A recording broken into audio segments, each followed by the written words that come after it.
దేవుని యందు ప్రియ విశ్వాసులరా, పూజారంభంలో మనం వినదుగా ఈనాడు కలిగిన శ్రీసభ ప్రత్యేకమైనటువంటి పరలోక రహస్య సత్యాన్ని మనందరం కూడా విరుద్ధం చేస్తూ ఉంది.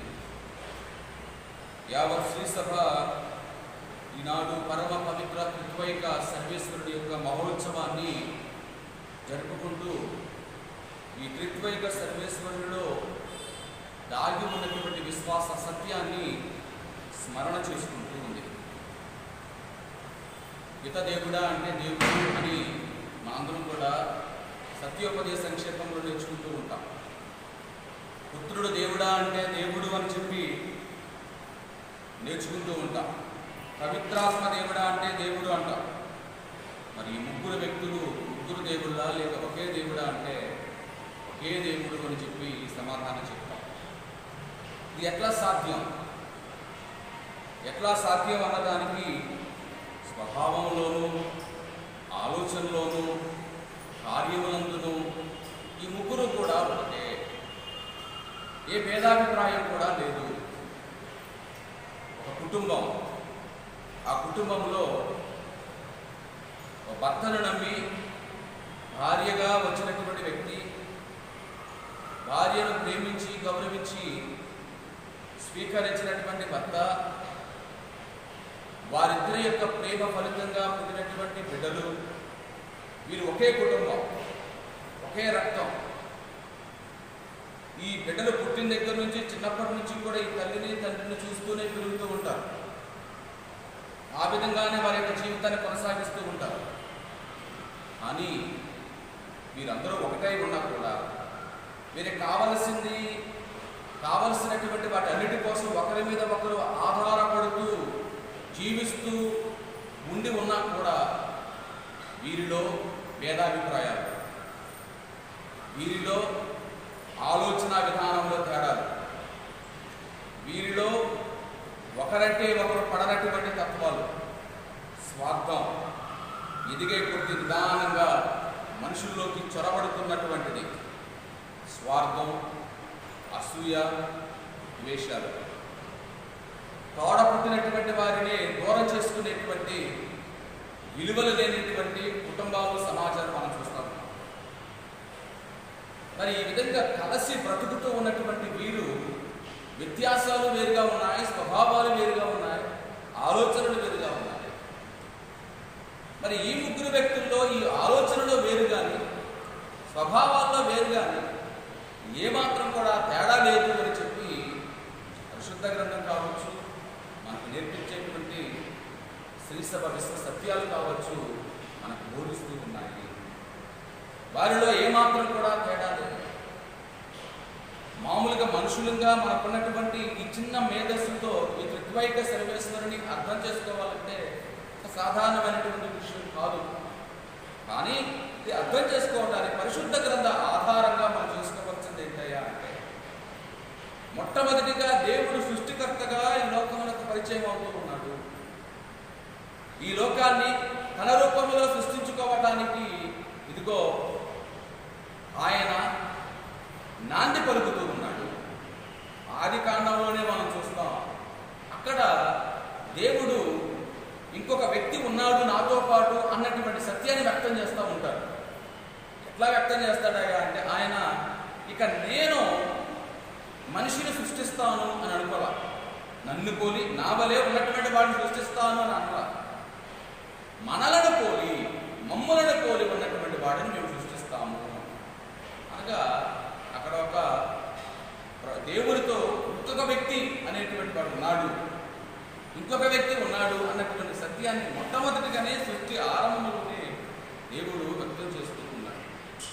ఆ తర్వాత యావే తన యొక్క కార్యాన్ని సఫలీకృతం చేయడంలో ఈ ఇశ్రాయేలీయులను ఎన్నుకున్నటువంటి వారిని నడిపించటం, వారికి తనను తాను పరిచయం చేసుకోవటం, ఇవన్నీ కూడా పరిశుద్ధ గ్రంథ చరిత్రలో మనం చూస్తూనే ఉన్నాము.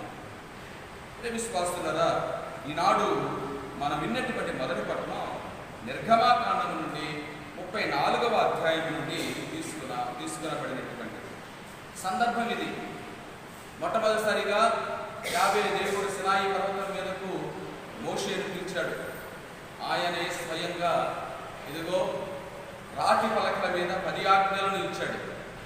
అది తీసుకొని వచ్చేటువంటి సమయంలో ఈ కింద ప్రజలు వారి ఇష్టం వచ్చిన రీతిగా జీవించటం, ఒక నైతిక విలువ లేనటువంటి వ్యక్తులుగా జీవించటం, ఒక పద్ధతి లేనటువంటి వారిగా జీవించటం, దేవుణ్ణి విడనాడటం, దేవుణ్ణి తులనాడటం, యావే దేవుడు కాదు అని చెప్పి ఏదో తెలియనటువంటి ఒక బొమ్మను చేసుకుని దాన్ని ఆరాధించడం చూసినటువంటి మోషే ఉగ్రరూపుడై, అయ్యా నువ్వు వీరి కోసం ఎంత కష్టపడుతున్నావు, వీరిని ఎంత గొప్పగా నువ్వు ప్రేమిస్తూ ఉన్నావు, వీరి జీవితాలు బాగుపడాలని చెప్పి ఇదిగో ఆజ్ఞనిచ్చావు, కానీ వీరు చేసేది ఏంటి చూడు అని చెప్పని ఆ కోపంలో ఆ రాతి పలకలను పగలగొట్టేస్తా ఉన్నాడు మోషే ప్రవక్త. ఆ పగలగొట్టినటువంటి దానికి దేవుడు కొద్దిగా కోపగించుకొని, ఇదిగో నేను ఇచ్చినటువంటి దాన్ని నీ కోపంతో పగలగొట్టావు కాబట్టి నీవు వాకర్త భూమిలో అడుగు పెట్టవు అని చెప్పి ఒక చిన్న శాపాన్ని కూడా మోషేకు ఇస్తూ ఉన్నాడు. అయితే ఈసారి రెండోసారి మరలా దేవుడు స్వయంగా మోషేను సినాయి కొండ మీదకు పిలుస్తూ ఉన్నాడు. రెండవసారి అక్కడ ఏం పలుకుతూ ఉన్నాడు? 4వ వచనంలో చూస్తున్నాం. కనుక మోషే మొదటి పలకల వంటి రాతి పలకల రెండింటిని తయారు చేశాడు. ఈసారి దేవుడు రాతి పలకల మీద ఇవ్వాల, నీవే పలకలు తీసుకొని రా అన్నాడు పైకి. నేను వాటి మీద రాస్తాను అని చెప్పని అంటా ఉన్నాడు. కాబట్టి ఆయన అక్కడ చెప్పిన మాటలు ప్రభువు ఆజ్ఞాపించినట్లుగానే వారిని తీసుకుని మరునాటి ఉదయం గంటలకడనే కొండ మీదకి ఎక్కిపోయాను. ప్రభు మేఘములను దిగివచ్చి మోషే ఎదుట నిలుచుని తన నామమును అతనికి వెల్లడి చేస్తూ ఉన్నాడు. తను ఎవరో, తన పేరేంటి మరొక్కసారి ఆయన వెల్లడి చేస్తూ ఉన్నాడు. మొట్టమొదటిసారిగా మండుచున్న పొదలో ప్రభువా నీవు ఎవరవయ్యా అంటే తన నామాన్ని వ్యక్తం చేశాడు, వెల్లడి చేశాడు. ఇప్పుడు మరలా ఈ సినాయి పర్వతం దగ్గర తన నామాన్ని ఆయన వెల్లడి చేసుకుంటున్నాడు. కాబట్టి ప్రభువు మోషే ముందుగా సాగిపోవచ్చు ఇక్కడ ప్రకటించాడు. ప్రభువు అతడు కరుణామయుడు, దయాపరుడనైన దేవుడు, సులభముగా కోపపడేవాడు వాడు, నిత్యము ప్రేమ చూపేటువంటి వాడు, నమ్మదగినటువంటి దేవుడు. దేవుని నమ్మండి, ఆయన చేసిన వాగ్దానాలను నమ్మండి, ఆయన విశ్వాసంలో నడవండి, ఆయన ఎంత దృఢమైన విశ్వాసాన్ని వ్యక్తం చేయండి. ప్రభువు మనల్ని దీవిస్తాడు అన్నటువంటి సత్యాన్ని మొట్టమొదటిగా ఇదిగో మోషేకి వెల్లడి చేస్తూ ఉన్నాడు యావే దేవుడు విశ్వాసుగా. ఆ పిదప దిగవచ్చిన తర్వాత ఇదిగో ఆయన చెప్తున్నటువంటి మాట, ఆయన వేల కొలది ప్రజలకు ఆయన కృపను చూపించేటువంటి వాడు, దయను చూపించేటువంటి వాడు, జాలిని చూపించేటువంటి వాడు, మన దోషములను, అపరాధములను, పాపములను మన్నించేటువంటి వాడు మన దేవుడు. అదేవిధంగా అతడు నరుల పాపమును సహింపడు, తండ్రుల పాపమును కుమారులను, ఆ కుమారుల కుమారులను 3-4 తరముల వరకు ఆయన కూడా శిక్షిస్తాడు. కాబట్టి ఆ ఇశ్రాయేలీయులకు దీనిలో విశ్వాస జీవితంలో దాగి ఉన్నటువంటి సీరియస్నెస్ని చూపించడం కోసమే ఇదిగో ప్రభువు అక్కడ ఈ మోషేకి వ్యక్తం చేస్తూ ఉన్నాడు. కాబట్టి జీవితం అనేటువంటి చాలా విలువైనటువంటిది. మానవ జీవితం ఒక ప్రక్కన, ఈ మానవ జీవితంలో అతీతమైనటువంటి శక్తిగా ఉన్నటువంటి దేవుని యొక్క శక్తి మీద ఆధారపడి జీవించడం అనేటువంటి. కాబట్టి ఇది ఎప్పుడూ కూడాను మనిషి మరిచిపోకూడదు అన్న సత్యాన్ని ఈ మొదటి పట్టణం ద్వారా మనం వింటూ ఉన్నాం. రెండవ పట్టణంలో పునీత పౌలు గారు కొరింథీలకు రాసినటువంటి లేఖ, 2వ లేఖలో చివరి భాగాన్ని మనం చదువుకుంటున్నాం. పునీత పౌలు గారు కొరింథీ ప్రజలకు సుమారు క్రీస్తు శకం 54-56 ఈ సంవత్సరాల మధ్య ఈ లేఖను రాసినట్టు చరిత్ర చెప్తూ ఉంది. అంటే మొట్టమొదటి రోజుల్లో అపోస్తలుల యొక్క ఆ కాలంలో రాసినటువంటి లేఖ. ఎందుకు రాయాల్సి వచ్చింది? సందర్భం ఏంటి అంటే కొరింథీ ప్రజల యొక్క జీవితం చాలా దుర్భరమైనటువంటి జీవితం. చరిత్ర చదివితే మనకు అర్థమైంది. దేన్ని పట్టించుకోలేనటువంటి వాళ్ళు, వాళ్ళు శారీరకమైనటువంటి సుఖాన్ని అనుభవించేటువంటి వాళ్ళు, వారు అనుకున్నది చేసేటువంటి రకంగా ఉన్నటువంటి వాళ్ళు, పెద్ద పెద్ద విగ్రహాలను పెట్టి పూజించేటువంటి వాళ్ళు, అటువంటి పరిస్థితుల్లోకి పౌలు వెళ్తూ ఉన్నాడు. ఆ ప్రజలతో మమేకమవుతూ ఉన్నాడు. వారిని నొప్పించకుండా మెప్పిస్తూ ఉన్నాడు. వారికి సత్యాన్ని ఏంటో బోధిస్తూ ఉన్నాడు. నిజమైనటువంటి మార్గం ఏంటో బోధిస్తూ ఉన్నాడు. అసలు సత్యవంతమైనటువంటి జీవిత విధానం ఏంటో నేర్పిస్తూ ఉన్నాడు. దానికి అనేక మంది ముగ్ధులయ్యారు. దానికి అనేక మంది క్రైస్తవత్వాన్ని స్వీకరించారు. దానికి ముగ్ధులైపోయి అనేక మంది యేసును వారి యొక్క సొంత రక్షకుడిగా స్వీకరించారు. ఆ తరువాత జరిగినటువంటి పరిణామాలు, ఆయన అక్కడి నుంచి వెళ్ళిపోయాడు. వెళ్ళిపోయిన తర్వాత మరలా యథావిధిగా సంఘాల్లో చీలికలు, గ్రూపులుగా తయారైపోయినటువంటి తత్వం, ఆత్మ ప్రేరణ కాకుండా ఇదిగో ఎవరిష్టం వచ్చిన రీతిగా వారు జీవించేటువంటి తత్వం మరలా వారిలోకి ప్రవేశించింది. అటువంటి సమయంలో ఆయన ఈ లేఖలను వారికి రాస్తూ ఉన్నాడు. ఎందుకంటే సంఘం పెద్దది, చాలా జ్ఞానవంతులుగా అప్పట్లోనే పరిగణింపబడేటువంటి వాళ్ళు. కాబట్టి వీరిని కనుక పట్టుకుంటే ఈ క్రైస్తవత్వం ఇంకా అధికంగా ఫలించింది అన్నటువంటి ఆలోచనతో ఈ కొరింథీ సంఘానికి ఆయన వదిలిపెట్టకుండా లేఖలు రాస్తున్నాడు. ఇవే సందర్భాల్లో ఎఫెసీ సంఘానికి కానీ, కొలస్సీ సంఘానికి కానీ, ఈ ఫిలిప్పీ సంఘానికి కానీ, ఈ విధంగా అనేకమైన సంఘాలకు ఆయన ఎక్కడైతే వెళ్ళాడో, ఎక్కడైతే వాక్యాన్ని బోధించాడో ఆ సంఘాలను వదిలిపెట్టకుండా మరలా తిరిగి విశ్వాసంలో వారిని బలపరుస్తూ ఉండేటువంటి ఇది ప్రేషిత కార్యం. ఇది దేవుని యొక్క కార్యం. సంఘాన్ని ప్రేమించటం, మనకు అప్పచెప్పబడినటువంటి పనిని ప్రేమించటం, అది మంచి కాపాడినటువంటి యేసు యొక్క ప్రేరణలో వెళ్ళేటువంటి వాడు ఏం చేస్తాడయ్యా అంటే, నాకు అప్పచెప్పబడినటువంటి ఈ సంఘం నాశనం అయిపోతున్నప్పుడు, ఈ ఆత్మలు నాశనం అయిపోతున్నప్పుడు ఇదిగో నిద్రపడినటువంటి పరిస్థితుల్లో ఉంటాడు. దేవుడు నాకు ఈ బాధ్యతలు ఇచ్చాడు, దీన్ని సరిగ్గా చేయాలి, దీన్ని సరిగ్గా నిర్వర్తించాలి అనేటువంటి ఆలోచన, ఆ కృష్ణ, ఆ ఆసక్తి ప్రతి ఒక్క ఈ సేవకుడిలో కూడా ఉంటుంది. దాని నిదర్శనం పునీత పౌలు గారు. కాబట్టి ఆయన ఈ 2వ లేఖలో అనేకమైనటువంటి రాసిన తర్వాత ఇక చివరిగా ఆయన చెప్తూ ఉన్నటువంటి మాట, కనుక సోదరులారా ఇక సెలవు, ఇక అయిపోయి నేను ముగిస్తున్నాను నా ఉత్తరం. ఏమని చెప్తున్నాడు? సంపూర్ణులకు కృషి కలపండి, సంపూర్ణమైనటువంటి జీవితాన్ని జీవించండి, సంతోషంగా ఉండండి, ఆనందంగా ఉండండి, హాయిగా ఉండండి, దేవునిలో సంపూర్ణత్వాన్ని వ్యక్తం చేయండి, దేవునిలో సంపూర్ణత్వాన్ని వ్యక్తం చేయండి అని చెప్తా ఉన్నాడు. నేను చెప్పిన దాన్ని ఆలకించండి, పరస్పరము ఏకీభావం కలిగి జీవించండి, సమాధానంతో జీవించండి. ప్రేమ, శాంతి, సమాధానాలను ఇచ్చేటువంటి దేవుడు మీకు తోడుగా ఉంటాడు. ఈ పౌలు చేసే పని ప్రేషిత కార్యం ఎవరి తరపున చేస్తున్నాడయ్యా అంటే, ఇదిగో మరణించి ఉత్థానుడైనటువంటి యేసు క్రీస్తు తరపున ఆయన చేస్తున్నటువంటి కార్యం. కాబట్టి పవిత్రమైనటువంటి బుద్ధితో పరస్పర శుభాకాంక్షలు తెలుపుకుంటూ ఉండండి. దైవ ప్రజలందరూ మీకు శుభాకాంక్షలు పంపుతున్నారు. యేసు క్రీస్తు ప్రభు యొక్క కృప, దేవుని ప్రేమ, పవిత్రాత్మ సహవాసం మీ అందరికీ కూడా లభించాలి. ఆయన ఆత్మలోను యేసు యందు విశ్వాసంలోనూ ఇదిగో సంఘాన్ని బలపరిచి ముందుకు నడిపిస్తూ ఉన్నాడు.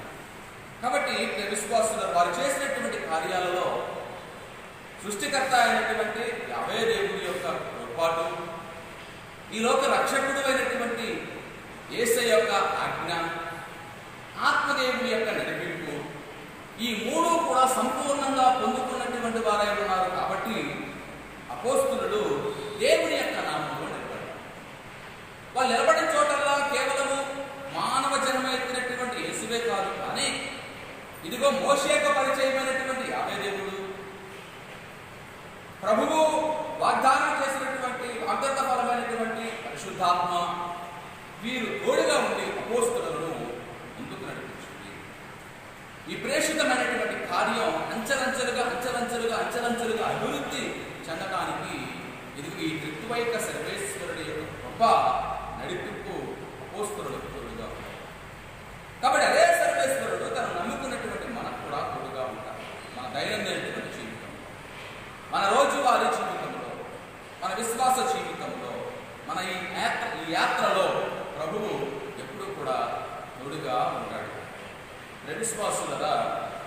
త్రిత్వైక సర్వేశ్వరుడు.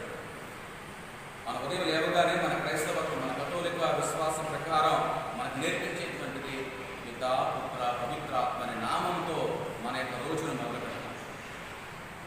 ఏదైనా పని మొదలు పెట్టాలి, సిలువ గుర్తుతో పని మొదలు పెట్టాలి. ఎక్కడికైనా వెళ్ళాలి, సిలువ గుర్తు వేసుకొని ఇంట్లో నుంచి బయటకు రావడానికి ప్రయత్నం చేస్తాం. లేకపోతే పిల్లలకి నేర్పిస్తాం సిలువ గుర్తు వేసుకోవాలి అని చెప్పాలి.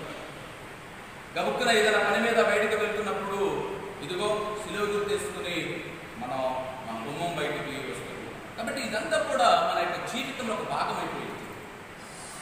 ఎందుకంటే మన క్రైస్తవులం, మన విశ్వాసం మనకి నేర్పిస్తూ ఉంది. కానీ ప్రధానమైనటువంటిది ఈ పితా, పుత్ర, పవిత్రాత్మ నామంలో ఏ పనైనా మొదలు పెడితే అది సఫలీకృతం అయ్యింది అన్నటువంటి ప్రగాఢమైన విశ్వాసం నమ్మకం. కాబట్టి దానిలో ఉన్నటువంటి సత్యాన్ని మనం గ్రహించాలి. పిత అంటూ మనం మొదటిని మనం తాకుతూ ఉంటాం. అనగా ఈ సృష్టికర్త, జ్ఞానవంతుడు, ఈ లోకాన్ని అంతటినీ కూడా సృష్టించినటువంటి దేవుడు, ఎప్పుడూ కూడా పైనుండి మన అందరినీ కూడా సంరక్షించేటువంటి దేవుణ్ణి మనం తాకుతూ ఉంటాం. పుత్రుడు అనగా అదే దేవుడు తన కుమారుని లోకానికి నా కోసం, నా ఆత్మరక్షణ కోసం, నాకు నిత్య జీవితాన్ని ప్రసాదించడం కోసం ఆయన ఇదిగో ఆ పరలోకాన్ని, ఆ స్థితిని వీడి మానవుడిగా ఈ లోకంలోకి తెంచి వచ్చాడు అన్నటువంటి ప్రగాఢమైన విశ్వాసాన్ని వ్యక్తం చేస్తూ పుత్రుడైన సర్వేశ్వరుడు నా రక్షకుడు, నా కాపరి, నా నాయకుడు, నన్ను నడిపించేవాడు అని చెప్పి మన హృదయాన్ని ముట్టుకుంటూ పుత్రుడు అని మనం చెప్తూ ఉంటాం. పవిత్రాత్మ అంటూ రెండు భుజాలలో కూడా తాగుతాం. అనగా నన్ను తట్టి నాకు శక్తినిచ్చి నన్ను నడిపించేటువంటి ఆదరణకర్త, ఆదరించేటువంటి పరిశుద్ధాత్మ నాకు ఎప్పుడు కూడా తోడుగా ఉంటాడు. నన్ను ఎప్పుడు కూడా తోడుగా ఉండి ముందుకు నడిపిస్తాడు. ఎటువంటి వైఫల్యాలు వచ్చినా, ఎటువంటి అడ్డంకులు ఎదురైనా ఆత్మ ప్రేరణ నాకు తోడుగా ఉన్నది. మంచి వైపు ఎప్పుడు కూడా నేను నడుస్తూనే ఉంటాను. దానికి ఆత్మ నన్ను ప్రేరేపించి ముందుకు నడిపించింది అన్న ప్రగాఢమైన విశ్వాసం, నమ్మకంతో పవిత్రాత్మ అంటూ మన రెండు భుజాలు తాకి ఇదిగో వీరి పేరిట నేను చేసేటువంటి పని సఫలీకృతమవునుగాక ఆమేనంటూ మన యొక్క జీవితాన్ని నడిపిస్తూ ఉంటాం. దివ్యబలి పూజ ఆరంభంలో సిలువ గుర్తు చేసుకుంటాం. దివ్యబలి పూజ చివరిలో సిలువ గుర్తుతో ఇదిగో సంఘాన్ని ఆశీర్వదించి గురువు పంపిస్తూ ఉంటాడు ప్రతి దివ్య సంస్కారాల్లో. కాబట్టి ఇదంతా కూడా విశ్వాస సత్యాలలో ఒక భాగం అయిపోతూ ఉంది. త్రిత్వైక సర్వేశ్వరుడి యొక్క రహస్యాలను మనం అర్థం చేసుకోవడానికి ప్రయత్నం చేయాలి. చేయలేము. పునీత అగస్తిన్ గారు చాలా గొప్పనటువంటి వ్యక్తి. ప్రభువుని తెలుసుకోకముందు, తెలుసుకున్న తర్వాత, తెలుసుకోకముందు తన జీవితం దుర్భరం. ఇటలీ దేశంలో మిలాన్ అనేటువంటి ప్రాంతంలో తిరుగుతూ ఉండేటువంటి వాడు. మామూలుగా అతని యొక్క జన్మస్థలం ఆఫ్రికా దేశం నుండి వాళ్ళు వలస వచ్చినటువంటి వాళ్ళు. ఇటలీలో వాళ్ళు స్థిరపడి వాళ్ళ అమ్మతో పాటు జీవిస్తూ ఉన్నటువంటి వాడు. ఇష్టం వచ్చిన రీతిగా జీవించేటువంటి వాడు. ఈమెమోను మహా గొప్పనటువంటి విశ్వాసపరురాలు మౌనికమ్మ. అగస్టిన్ గారేమోను ఈ లోక సంబంధమైనటువంటి విషయాలకు లోనైపోయినటువంటి వాడు. ఎప్పుడు కూడాను దేవాలయం కానీ లేకపోతే ఇంకొకటి అనేటువంటిది ఏమాత్రం కూడా ఉండేటువంటిది కాదు. కానీ మంచివాడు, కొద్దిగా తెలివైనటువంటి వాడు. తల్లి కుమారుడి కోసం ఎప్పుడు కూడా ప్రార్థన చేస్తూనే ఉండేది.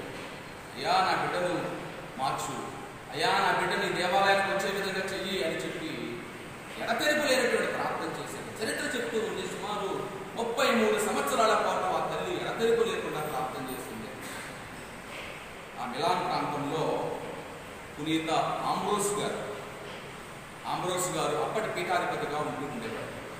ఎప్పుడు కూడా ఈ తల్లి ఆ పీఠాధిపతి దగ్గరికి వెళ్ళి అక్కడ పనిచేస్తున్నటువంటి ఆయన దగ్గరికి వెళ్ళి చెప్తుడయ్యా నా కుమారుని కోసం ప్రార్థన చేయండి, ఆయన రావాలి, దేవాలయానికి రావాలి, దేవాలయం చూడాలి, దేవునికి దగ్గరగా ఉండాలి, నాకున్నటువంటి ఆశ నా బిడ్డ ఇగో ఇవన్నీ కూడా మర్చిపోయి మారి పీఠం దగ్గర దివ్య బలి పూజ సమర్పిస్తూ ఉండగా తనను కన్నటువంటి తల్లిగా ఆ బలి పూజలో పాల్గొనే భాగ్యం నాకు దక్కాలి, నేను చేసే ప్రార్థన అదే.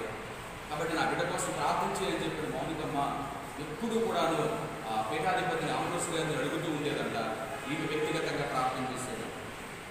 33 సంవత్సరాల తర్వాత ఏదో తెలియనటువంటి ఒక శక్తి తనను దేవాలయం వైపు లాగింది. మిలాన్ ప్రాంతం పెద్ద దేవాలయం, సుమారు కిందకి 2-3 అండర్ గ్రౌండ్లుగా ఉన్నటువంటి ఒక ప్రాంతం. చాలా సుందరమైనటువంటి గొప్పనటువంటి చాలా పురాతనమైనటువంటి దేవాలయం, చాలా పెద్ద ప్రాంతంగా ఉంటూ ఉంటుంది.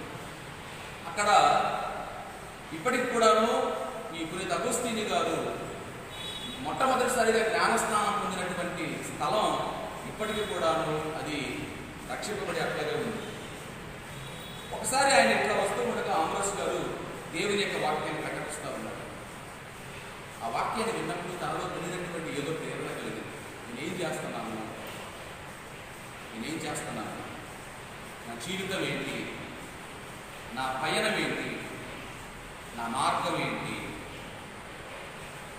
అన్నటువంటి ప్రశ్నలు తనలో రేకెత్తాయి. వెంటనే కొంత సమయం ఆగాడు, ఆలోచించడం మొదలుపెట్టాడు. ఇక ప్రతి ఆదివారం దేవాలయానికి వచ్చి దేవాలయం గుమ్మం బయటే ఉండి వాక్యాన్ని ఆలకించి వెనక్కి తిరిగి వెళ్ళిపోతూ ఉండేటువంటి ఆ విధంగా చేసిన కొంతకాలం తర్వాత తానే స్వయంగా వచ్చి ఈ ఆంబ్రోస్ గారు చేతుల మీదుగా జ్ఞానస్నానాన్ని పొందుకుని ఒక మంచి క్రైస్తవుడిగా, కథోలికుడిగా ఉండి తన జీవితాన్ని, కుటుంబాన్ని అంతటినీ కూడా వదిలిపెట్టేసి భార్యను, ఇప్పటికే ఉన్నటువంటి బిడ్డలను వాళ్ళందరినీ కూడా కొద్దిగా దూరంగా ఉంచి తను మాత్రం దేవుని యొక్క సేవకు అంకితమయ్యాడు. అప్పుడున్నటువంటి పరిస్థితులను బట్టి, ఎందుకంటే మొట్టమొదటి శతాబ్దాల్లో జరిగినటువంటి కాబట్టి అతనిని గురువుగా అభిషేకిస్తూ ఉన్నాడు ఈ పీఠాధిపతి అయినటువంటి ఆంబ్రోస్ గారు. గురువు అయిన పిదప ఆయన దినబలి పూజలు చేస్తూ, దివ్య సంస్కారాలను అనుసరిస్తూ ఆయన రాసినటువంటి పుస్తకాలు గొప్పలు, ఆయన జ్ఞానం అమోఘం. దేవుడు అంత గొప్పగా అగస్టిన్ గారిని వాడుకుంటారు. ఆయన మొదలు పెట్టినటువంటి అంశం అనేటువంటిది లేదు. ప్రజల్లో రేకెత్తున ప్రతి అనుమానాన్ని కూడా తీర్చేటువంటి విధంగా తన యొక్క పుస్తకాలు రాస్తూ ఉండేటువంటి విశ్వాస జీవితంలో వస్తూ ఉన్నటువంటి ప్రతి అనుమానాన్ని కూడా తీర్చేటువంటి విధంగా ఇదిగో పునీత అగస్టిన్ గారు తన పుస్తకాలు రాశాడు. ఆ పుస్తకాలు చదువుతూ ఉన్నప్పుడు అర్థమవుతూ ఉన్నాయి. ఆల్రెడీ ఈ రోజుల్లో, ఈ ఆధునిక యుగంలో మనుషులకు వస్తున్నటువంటి అనుమానాలు అప్పుడే సుమారు కొన్ని వందల వేల సంవత్సరాల క్రితమే ఆయన రాశాడు. అది ఆత్మ ప్రేరణ. ఆ సమయంలో రాస్తున్నటువంటి సమయంలో ఈ త్రిత్వైక సర్వేశ్వరుని గురించి రాయాలి అని చెప్పి తలంచాడు. భజన పడుతున్నాడు. మనం చూసినట్టుగా రాస్తాం, చుట్టేయటం, పక్కన పడి రాయటం, చించేయటం, పక్కన పడి ఆయన రాయలేకపోతున్నాడు, ముందుకు వెళ్ళలేకపోతున్నాడు, ప్రేరణ రాలేకపోతున్నాడు. అర్థం కానటువంటి పరిస్థితి ఏంటిది? ఒకరోజు ఇదే ఆలోచనతో సముద్రపు ఒడ్డున తిరుగుతూ ఉన్నాడు. ఏంటి, ఎట్లా మొదలు పెట్టాలి, ఎట్లా రాయాలి, ఎట్లా ప్రజలకు చెప్పాలి అనేటువంటి ఆలోచన. అప్పుడు తను ఒక సంఘటనను చూస్తూ ఉన్నాడు. ఒక చిన్నపిల్లాడు బీచ్లో ఆడుకుంటూ ఉన్నాడు. ఏం ఆట ఆడుతున్నాడయ్యా అంటే, సముద్రంలో నీరు తీసుకొని వచ్చి జోష్లో పెట్టుకొని ఒక గుంట తీసి ఆ గుంటలో పోస్తా ఉన్నాడు. చాలాసేపు గమనించాడు, అర్థం కాదా అగస్టిన్ గారు ఏంటిది అని. వెంటనే ఆ పిల్లలను పిలిచాడు. ఏం చేస్తున్నావు నీకు అన్నాడు. చూస్తున్నావు కదా నేను ఆడుకుంటున్నాను అన్నాడు. ఇదేంటి, ఏం ఆట ఆడుతున్నావు? నేను అక్కడ ఉన్నాయి కదా, నీళ్ళు కనిపిస్తున్నాయి కదా, ఆ నీళ్ళన్నీ కూడా ఈ చిన్న గొంతులో నింపడానికి ప్రయత్నం చేస్తున్నాను అగస్టిన్ గారికి అర్థం కాదు. ఎట్లా మాట్లాడుతున్నాడు, ఏమన్నా చేయగలవా? ఎవరు చెప్పారు? నువ్వు అట్లా చేయలేవు, అది కరెక్ట్ కాదు, నువ్వెంత ప్రయత్నం చేసినా కూడా ఇదిగో ఆ సముద్రాన్ని ఈ చిన్న గుంతలోకి నింపలేవు అని చెప్పాను. వెంటనే ఆ పిల్లవాడు అతన్ని అడిగినటువంటి ప్రశ్న, మరి నువ్వు చేసేదేంటి, నువ్వేమి చేయాలనుకుంటున్నావు? అప్పుడు ఈ అగస్టిన్ గారికి అర్థమయ్యింది, నేను చేసేది మహాసముద్రమైనటువంటి గొప్పనైనటువంటి సత్యవంతుడైనటువంటి దేవుణ్ణి నా చిన్న మెదడుతో కలిపి ఈ ప్రజలకు చెప్పాలి అనేటువంటి ఆలోచన నేను చేస్తున్నానా? అంటే ఈ రహస్య సత్యం ఇంత అమోఘమైనటువంటిదా, ఇంత మహనీయమైనటువంటిదా? ఇటువంటి దాన్ని నేను గొంతలో నింపి, ఒక మనిషి మెదడులో నింపి, ఈ మనిషికి ఏ విధంగా అర్థం చేసుకునేలాగా చేయగలను అని ఈ గట్టిపైక సర్వేశ్వరుని యొక్క సత్యాలను రాయటం మొదలుపెడతా ఉన్నాడు. మహా గొప్పనటువంటి ప్రేరణలు ఆయన రాస్తున్నారు. కాబట్టి దేవుని అర్థం చేసుకుంటే కష్టం. మనం చేయాల్సింది ఏంటయ్యా అంటే ఆయన మీద ఆధారపడటం అంటే నమ్మకం ఉంటే. ఇంకొక పునీతుడు థామస్ అక్వినాస్ గారు, మనము ఆరాధన చేస్తున్నప్పుడు శిరమును వంచుడి అన్నటువంటి గేయాన్ని ఆలోచిస్తూ ఉంటాం. దానిలో ఒక మాట ఉంటుంది, పంచేంద్రియాలు దీన్ని గ్రహించగలిగినా, నేను కళ్ళతో చూస్తున్నా, నాకు చూసేదేంటి తెల్లనప్పం, నేను చేతితో ముట్టుకుంటే జరిగేదేంటి, ఏదో తెలియనటువంటి ఒక పదార్థాన్ని ముట్టుకుంటానంటే. చూస్తున్నా, ముట్టుకుంటున్నా, పంచేంద్రియాలు గ్రహించగలిగిన. కానీ దీనిలో దాగి ఉన్నటువంటి మహత్తరమైన విశ్వాస సత్యం ఇదిగో విశ్వాసమేగా. విశ్వాసంతో చూస్తే కనపడకూడదు.